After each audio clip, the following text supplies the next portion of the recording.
Pengertian sifat koligatif larutan. Sifat koligatif larutan ialah sifat-sifat fisik dari suatu larutan yang tidak dipengaruhi oleh jenis zat terlarut, tapi dipengaruhi oleh jumlah partikel zat pelarut. Konsentrasi larutan terbagi menjadi 4. Yang pertama, fraksi mol atau X. Fraksi mol adalah perbandingan jumlah mol terlarut atau pelarut dalam mol larutannya. Rumusnya Ekt sama dengan Nt per Nt tambah Mp. Rumus yang kedua, Xp sama dengan Np per Nt tambah Np. Keterangannya, Ekt adalah fraksi mol terlarut dan Xp adalah fraksi mol pelarut. Mol sama dengan N sama dengan mol. Hubungan fraksi mol pelarut dan terlarut yaitu Ekt tambah Xp sama dengan 1. Yang kedua, molaritas atau disimbolkan dengan M besar. Molaritas ialah jumlah mol zat terlarut dalam tiap liter larutan. Dapat dirumuskan yaitu molaritas yaitu M besar sama dengan N per V dalam kurung L kecil. M sama dengan GT per MR dikali 1000 V 1000 per V dalam kurung ML. Keterangannya yaitu GT sama dengan massa gram terlarut, V sama dengan volume larutan, N sama dengan mol terlarut. Yang ketiga yaitu molalitas atau M kecil. Molalitas adalah jumlah mol zat terlarut dalam tiap kilogram pelarut. Rumusnya M sama dengan N per P.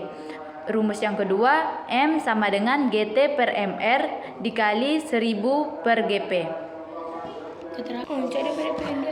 Keterangan yaitu P sama dengan massa pelarut atau Kg, N sama dengan mol terlarut. Yang keempat, kadar zat terlarut yang disimbolkan dengan persen. Zat terlarut atau kadar zat terlarut ialah massa zat terlarut dalam tiap 100 gram larutan. Dapat dirumuskan yaitu persen sama dengan gram terlarut per gram total dikali 100%. Jenis koligatif larutan ada 4. Yang pertama yaitu penurunan tekanan uap atau delta P. Penurunan tekanan uap pelarut yang ditimbulkan oleh zat terlarut yang dirumuskan non elektrolit. Delta P sama dengan P derajat dikurang P. Delta P sama dengan P derajat kali T. P sama dengan P derajat kali P. Elektrolit delta P sama dengan P derajat NTI per NTI NPI. Keterangannya delta P penurunan tekanan uap atau atom mmHg. P derajat tekanan uap pelarut. P sama dengan P tekanan uap larutan. X sama dengan fraksi mol. I sama dengan faktor von Ohm. Faktor von Ohm atau I dilambangkan I sama dengan 1 tambah buka kurung N kurang 1 tutup kurung.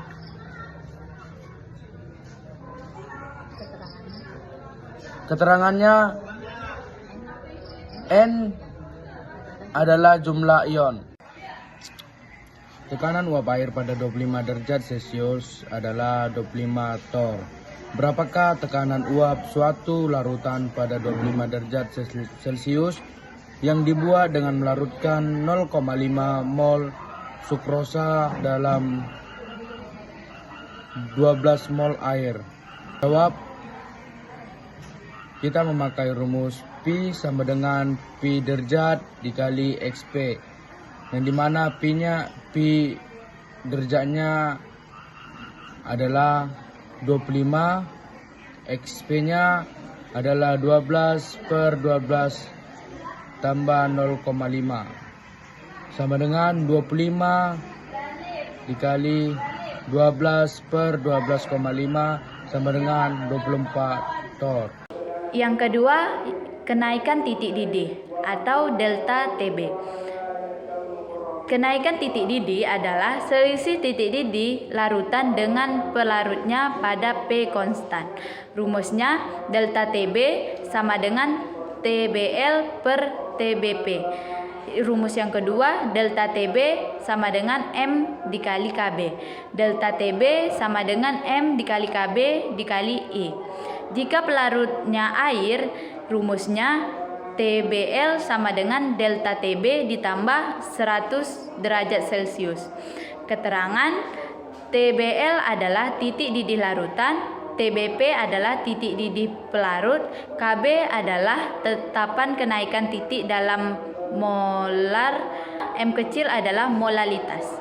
Contoh, untuk menaikkan titik didih 250 mili air menjadi 100,1 derajat Celcius pada tekanan 1 atm, KB-nya 0,50, maka jumlah gula atau MR yaitu 342 yang harus dilarutkan adalah, jawab, delta TB sama dengan M dikali KB. Delta TB-nya 0,1 sama dengan GT per MR dikali 1000 per GP dikali KB. 0,1 sama dengan 9 per 342 dikali 1000 per 250 dikali 0,50, hasilnya 17,1. Ketiga, penurunan titik baru atau delta TI. Penurunan tekanan beku ialah selisih titik didih pelarut dan larutan pada P konstan. Dapat dirumuskan delta TI dikali TIP dikurang TFI.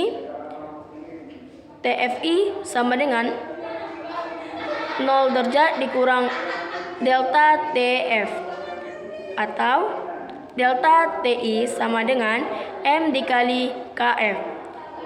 Delta TF sama dengan M dikali KF dikali I. Keterangan TFI sama dengan titik beku larutan, TFP sama dengan titik beku pelarut, KF sama dengan tetapan penurunan titik beku.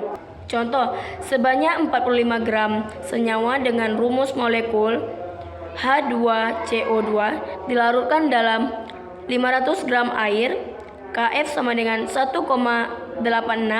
Jika titik bekunya 0,93 derajat, maka harga X adalah, jawab, TF larutan sama dengan 0 dikurang buka kurung min 0,93 tutup kurung sama dengan 0,93 derajat Celcius.